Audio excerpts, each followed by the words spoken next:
You want me to start talking? Yeah. You were asking me about what it was like whenever I was growing up. Yeah. Whenever I was a kid, I can remember sitting on the steps to the porch in the sun and just baking in the sun and just kind of, I guess I was meditating whenever I was a little girl. You know, it was just quiet and you could hear the bees and all that kind of stuff. And then some of my other fond memories of growing up was Mom would have Daddy help her dress us in the morning. She'd be fixing breakfast and Daddy'd be putting your shoes and socks on. And he made sure that all your socks had no wrinkles, no, because they were older people and it would have hurt their feet to put wrinkly socks in their shoes and walked on a wrinkle all day. You know, young people don't think anything of it. They just, as Robbie said, just put it on. And Peggy and I both had a big fluffy cats. Hers was Midnight and mine was Butterball. I can remember sitting outside. The cats didn't come in the house. Sitting outside and holding the cats and playing with them.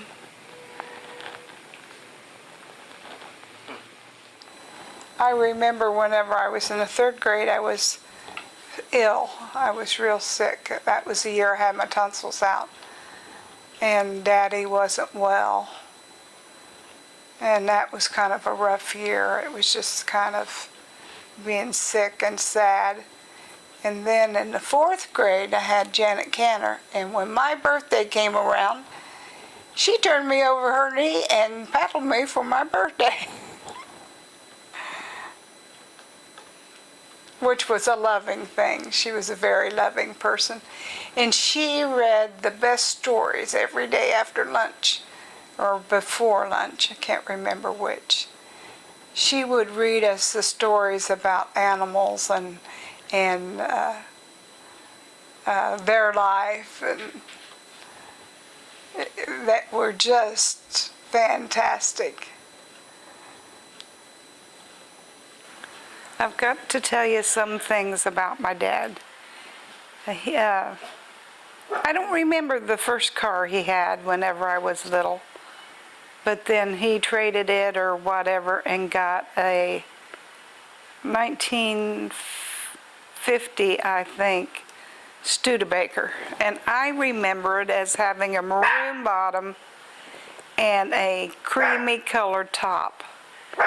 And he kept it all shined up and stuff. He washed it with kerosene. Kerosene kept it from rusting, and it gave it a nice oily look. It was good. And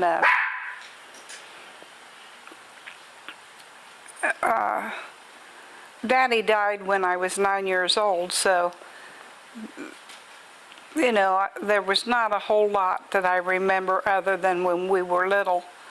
Before he had, or about the time, before I guess he had his heart attack, something that he would do to help Mom is get us dressed for the day. And he would put your shoes and socks on very lovingly. He put the socks on and made sure there's no wrinkles at all, because that would hurt your feet. If, you know, here was this older, well, he was 62 when Abby was born, so he was in his late 50s probably when he was dressing me, and he probably had sore feet if there was a wrinkle in the sock or whatever. And he would leave in the evening, early evening, about the time it got dark, go to the barn and milk the cow, whose name was Nellie. And while he was milking Nellie, Mom would sit down and read us stories and stuff. Boy, could she read Cats and Jammer Kids. That's what they were called. It was a cartoon in the paper. She could make all those noises like Snuffy Smith would make, and it was good. But she would do it at that time because if she would read to us other times, Daddy couldn't hear and he thought she was talking about him, which was kind of sad because she wouldn't do that. And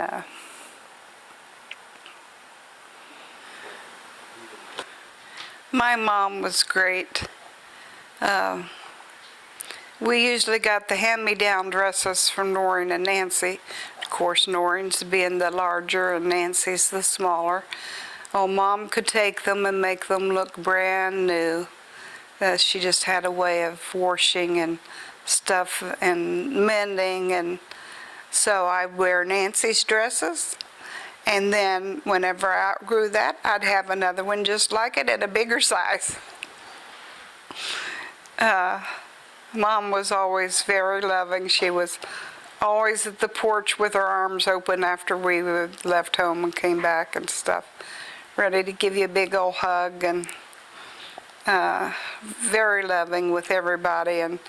And although she didn't have much, she let someone be burnt out, meaning their house burn or whatever. She could always gather up pans and dishes and linen and all that stuff and give away.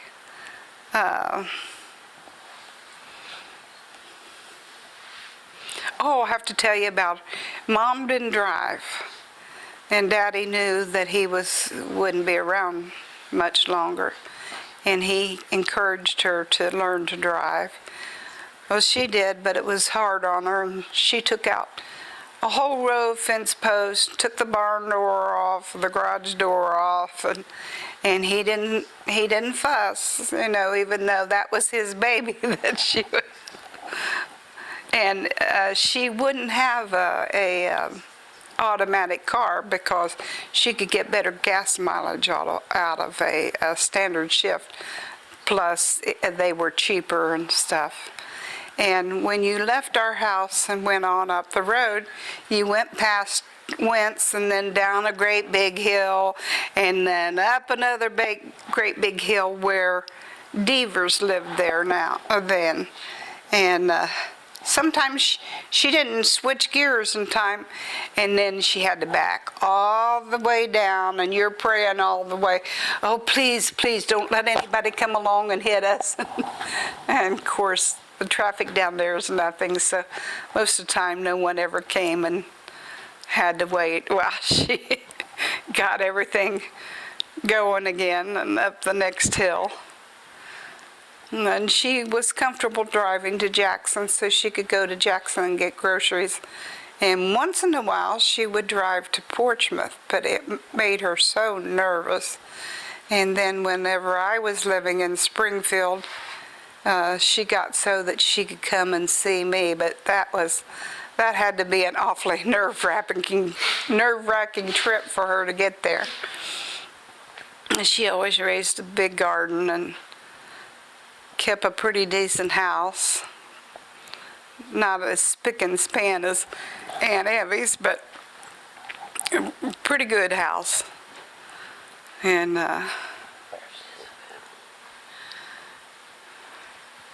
anyway, Grandma made the boys their first flannel shirts. They were so cute, and she made them little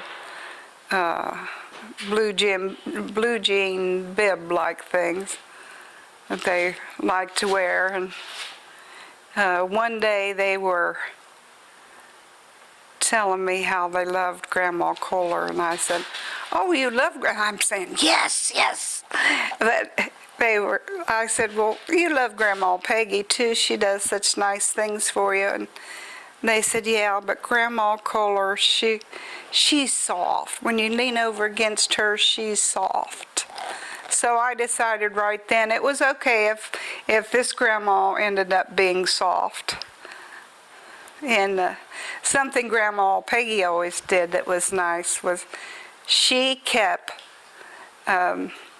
strawberry freezer jam in her freezer, and her freezer was in the bottom at like the refrigerators we have now. They could just pull out. And when they go to her house, they'd pull out the drawer to see if there was any freezer jam in there. And then she'd have homemade bread, and that's what they wanted, was bread and freezer jam.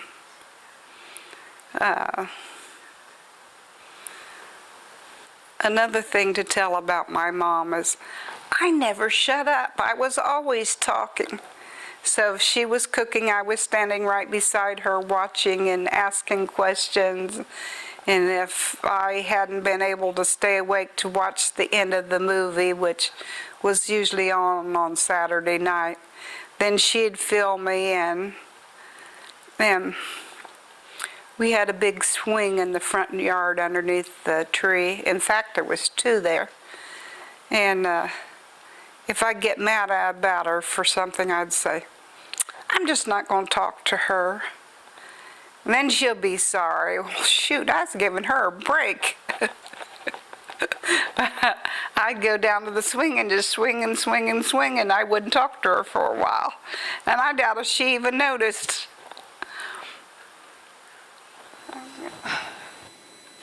I don't have a whole lot of memories of my brothers and sisters other than Peggy and I would do dishes together. And she always washed and I always dried. Well, I'd take the towel, the dish towel, flip it up in the air and catch it. Well, it irritated her, and I did it purposely because I knew eventually she'd come over and shake me, and it was just like riding a ride or something at the fair. And then she'd get a little rough, so I'd go in and say to Mom, Mom, Peggy shook me, and then Mom would yell at Peggy. I don't know how she stood me. Peggy was 5 years older than I am. And Evie was the little one that we had to keep quiet because if she fussed, it irritated Daddy. So anything Evie wanted, you gave in to her. Other than when we'd come home from school, we all had our school stories to tell what had happened that day. And whenever it came Evie's turn to tell her story, we just all left the room and went and got on our play clothes, and she didn't get to tell about her day. And Grandma didn't make us wait for her to tell her story.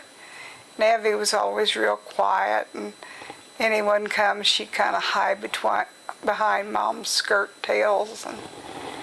But she did like shiny pennies. And when Gleason came, Gleason was the oil man, the heating oil. And whenever he came, she would kind of hint for pennies, and if he gave her older ones, she'd say, don't you have any shiny ones? What about Uncle Bill? What about Uncle Bill? What about Uncle Bill? I just remember aggravating him and telling on him, and I guess I was a tattletale.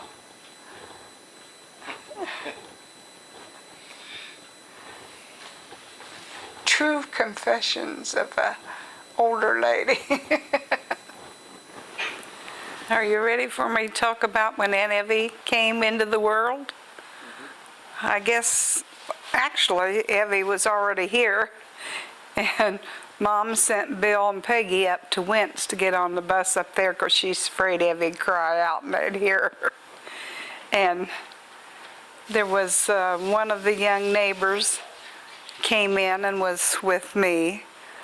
She was one of the Cottle girls, and she was real good with me, but I knew the doctor was coming, and he came with 2 big black bags, the kind that open up, you know, and I knew the baby was in one and the shots were in the other. So I went to the cellarway and hid and shut the door even, and leaned up against the door so it was totally dark. And there were spiders in there and everything, but that way I wouldn't get a shot. Explain what the cellar was. The cellarway was was the steps going down underneath the smokehouse. That was the cellar way. And it was cool down there, and that's where Mom kept her canned goods, because it didn't freeze because it was down in the ground. And there was a big bin where the potatoes were. And when Mom would go to the cellar, she usually took someone with her because a big black snake lived down there. And I went with her a lot to the cellar to work with kraut when she was making kraut, because she would cut the hearts out of the cabbage and put down in there, and she would give me a heart. And it was real good, kind of pickled, and I don't know. Uncle Bill graduated in '63, so early '60s. The guys wore their hair all slicked down, no wave, no curl, no nothing. Well, his hair curled, so to get that to lay just right, he'd take a hose, a pantyhose, or, a nylon stocking, put over his head to hold all that in place while he slept, so it didn't curl up. Keep going. Don't mind me. Well, I don't know what else to tell. Okay, want me to talk about the nieces and the nephew. We were thrilled to death, or I was, when Brian was born. I was 15. And he was my baby boy. Whenever he came down, and he came down every couple of weeks, I just took him and took care of him. Peggy just let me do it. I had such a good time with him. And then Robbie came along, and Mom claimed him, and he was more comfortable with Mom than he was his own mother, I think. And he was such a cute baby, and he could just giggle and laugh. And then Roy talks about when he first met Brian and Robbie. We were walking from out of Peggy's out to Mom's house, and Roy stuck his hands out and introduced himself and said, "Oh, well, hi, Brian." He said, "What you been doing?" And he said, "Oh, I've just been working on the motor." Then he went on to say it was a motor that he had been working on. And then another funny thing that happened, and this was about Brian too, we have been flying kites. We like to fly kites down there because we could all work and play with those and stuff. And he had got his kite up in a tree, and they got it out the first time. Well, the next time it was up in a bigger tree, and he came and got Roy, and Roy said, "I don't know how you can get that down, Brian. I guess you'd have to chop down the tree." Well, not knowing, came time for dinner, and we were all going to eat out at Mom's and no Brian. And they went and found him, and he was chopping down that big tree to get his kite, and could have killed himself. If the tree had come the wrong way, he would have been smashed.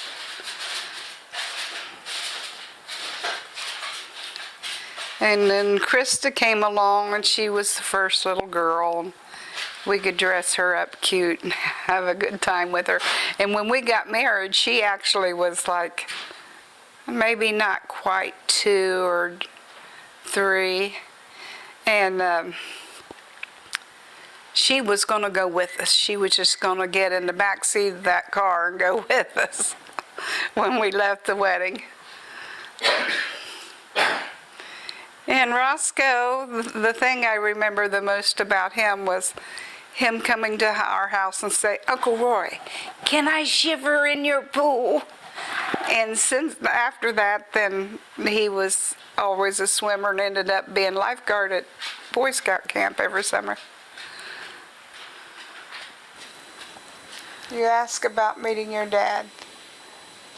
I don't remember the first time I saw him, although it was at the shop at Carpenter's Lithographing. And of course, everybody knew I was coming back to work that day. And Dad was standing on, I guess, this is what he tells me, he was standing on one of the printers waiting to see me come in. And he said I didn't walk, I bounced. And I did. Whenever I was young, there was a bounce in my step. And I was glad to see everybody. Well, Roy's locker and mine were close together. And sometimes I'd work on the same machines that he would be working on. I'd be feeding stock in. We made books, magazine type things. And this machine, it would pull the paper out and it would like turn over, and then it was supposed to fall on a track. Oh, biggest part of the time it didn't fall on the track. It fell on the floor. And he'd get on the other side of the machine and gather up the stock, and he'd throw them back over at us so we could refeed them. I'd just pick them up and throw them back at him. Wasn't going to throw anything at me. And we just got to be friends. In the beginning, Just silence that. in the beginning, I wanted to introduce your dad to Aunt Evie because they're the same age. And by the time I could finally introduce them, because I was free to go somewhere with your dad or whatever, I didn't want to introduce him because he was my friend. So that's how all that came about.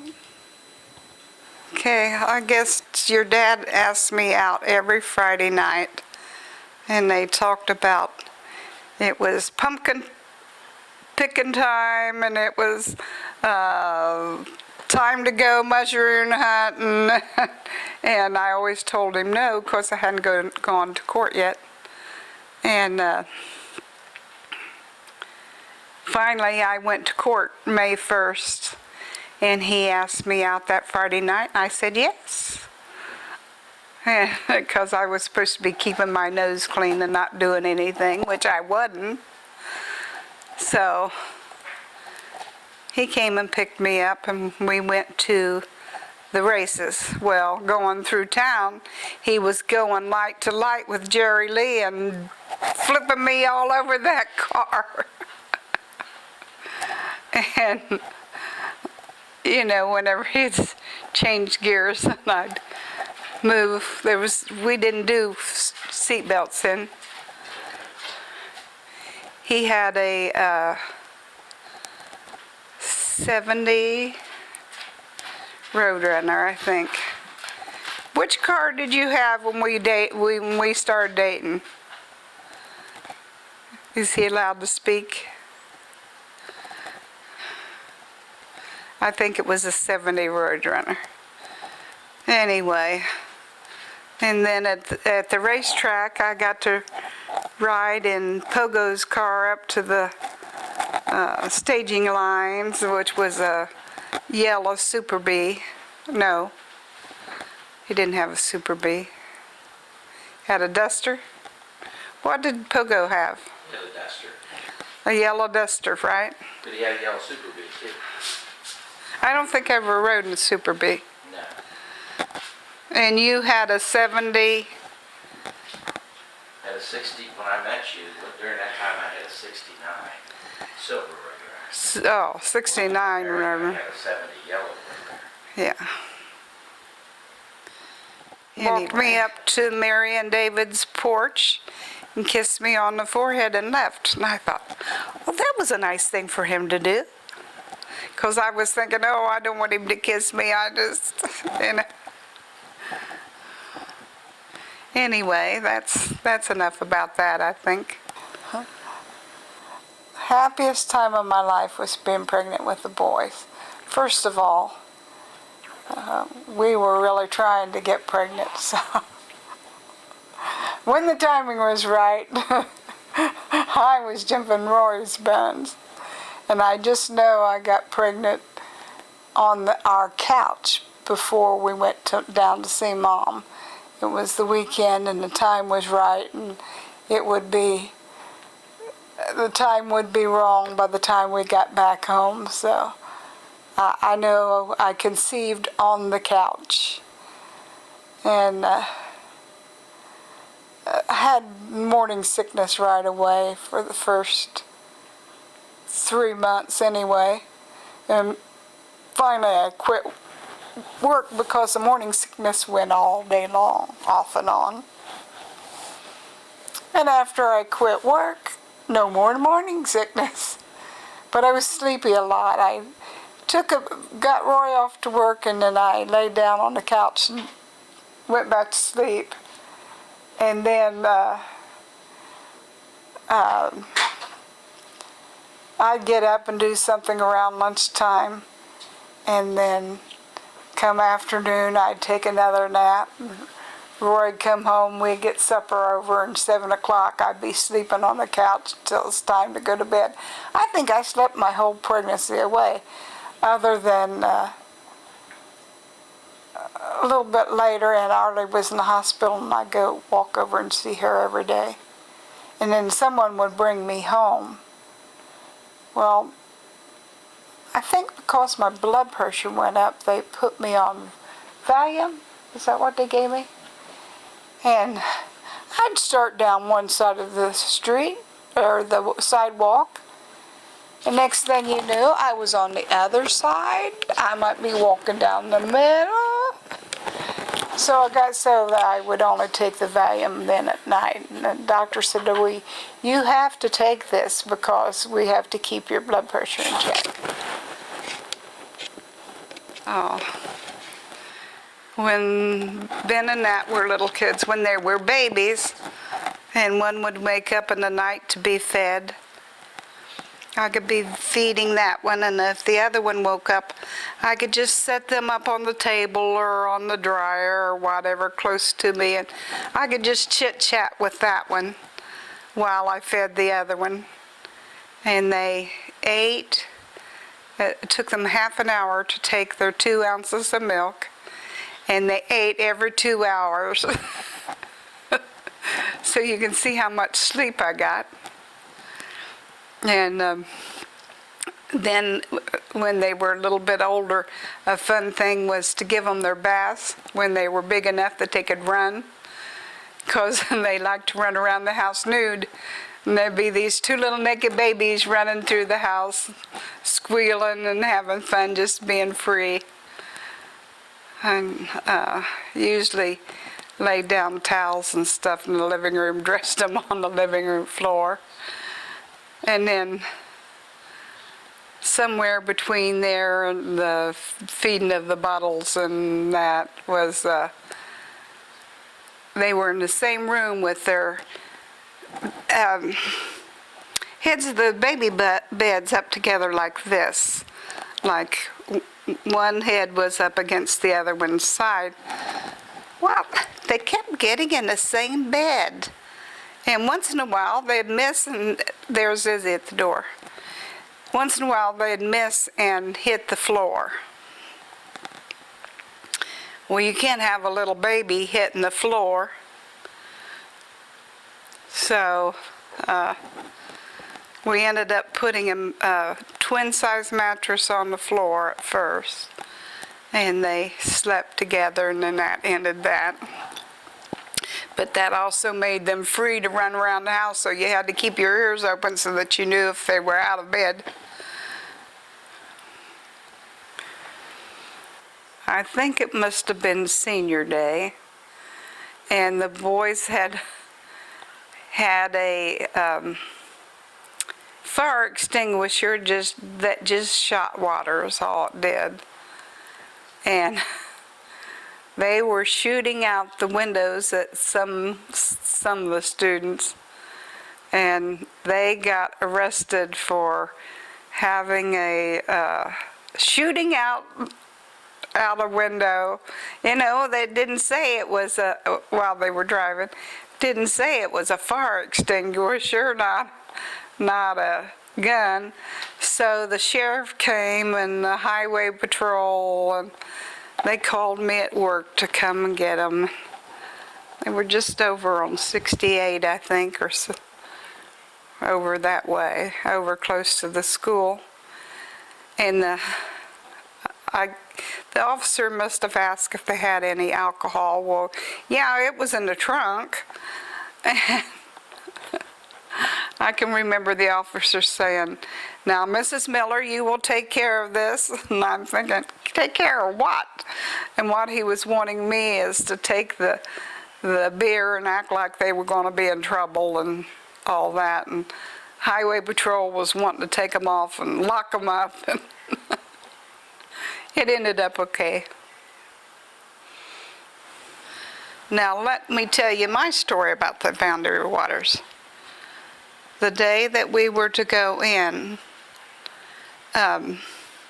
we were on this flat-like kind of boat with something above us. I don't know if that was our canoes or what. And it was rainy and nasty. We're going across the water in that flat boat, and I just knew we were going to be flipped out of it and drowned and stuff. Then we got to where we started our portage and stuff. Your dad put a pack on my back, and I felt like a mule. This was a vacation. I thought, I didn't come up here to work. I work all the time. I don't need this. Well, we got to where we were going to set up our base camp, and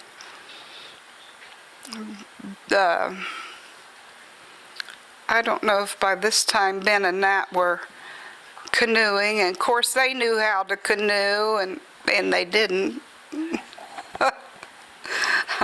But you couldn't tell them, they wouldn't listen. And anyway, they went off to the islands close to us to look for wood for the evening, and they had their tent up, but it wasn't staked down. And I don't know if our tent was staked down or not. Oh, and I didn't tell about the flies. There was flies that were eating us alive in the boat that was taking us out there. Well, this plowwind come through, and of course, Dad's intestines were all up in an uproar, and he was out in the bushes doing his thing. And this plowwind came through, and I think I jumped on our tent. And Dad, I don't know if he came back and let the sides down so it would be flat so I could hold it down. Just as Ben and Nat's tent was being flown off and into the water. And Roy said, "Sue, hurry, hurry, we've got to go get this tent." So we're paddling as fast as we could, and it had already gone under the water twice, I think. So Dad grabbed a hold of it, and then there was all this water in it and real heavy trying to get it out. But we got it out and set it up, and it dried, and then things got settled down, and we ate some supper. I think the boys fixed supper. I don't know what it was, but it was good. And in the Boundary Waters, of course, there is no bathroom amenities. So you went with your shovel and your paper off to the woods. But so I'd grown up with a toilet all my life, so that wasn't too awful bad, but it got better when we came back onto the American side. They actually had thrones right out there in the middle of everything with God looking down and the whole shebang. But how tickled I was to actually have a throne to sit on. And I'm coming back to camp, I guess, laughing and singing or whatever I was doing. But that was a great find.